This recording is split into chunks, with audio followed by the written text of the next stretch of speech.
त्यानंतर बघूयात मोठ्या बातम्या। लोकसभेसाठी देवेंद्र फडणवीस फोडणार प्रचाराचा नारळ। फेब्रुवारी महिन्यामध्ये महायुतीच्या आमदार खासदारांसह करणार महाराष्ट्र दौरा। सरकारने गोळ्या घातल्या तरी आता माघार नाही, मारहाण झाली, जीव गेला तरीही सरकारला मराठा आरक्षण द्यावंच लागणार, जरांगे पाटलांचा सरकारला इशारा।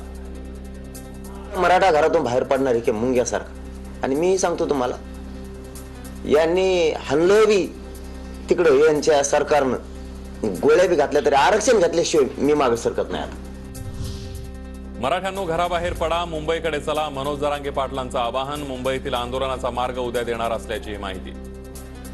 20 जानेवारीला निघण्याच्या संदर्भात लोकांना सुरुवातीपासून शेवटपर्यंत सगळं पाहिजे, काय सोबत असावं काय नाही, हे निवेदन काय कायचे वस्तू येतात, सगळी माहिती उद्याच्याला तुम्हाला आम्ही देत होतात। मागासवर्ग आयोगाची पुढील बैठक 4 जानेवारीला। पुढच्या आठवड्यामध्ये सर्वेक्षणाची चाचणी होण्याची शक्यता। आज मागासवर्गांना ओळखण्यासाठीच्या अंतिम निकषांवर चर्चा।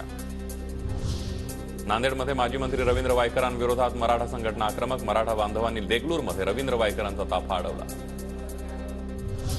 बच्चू कडू यांच्याकडे मी चहा प्यायला जाणार आहे, कोणत्याही राजकीय हेतून जाणार नाही, शरद पवारांचं वक्तव्य।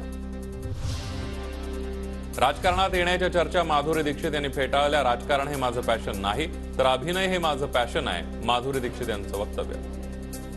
क्रिएटिव्ह फील्ड आणि असं इम्पॅक्ट क्रिएट करायचं त्याच्या थ्रू, किंवा पण असं politics is not my passion. मला असं वाटत नाही की I am made for that. Ram मंदिर झाल्याचा आनंदच, मात्र सोहळ्याचं निमंत्रण नसल्याची शरद पवारांची माहिती।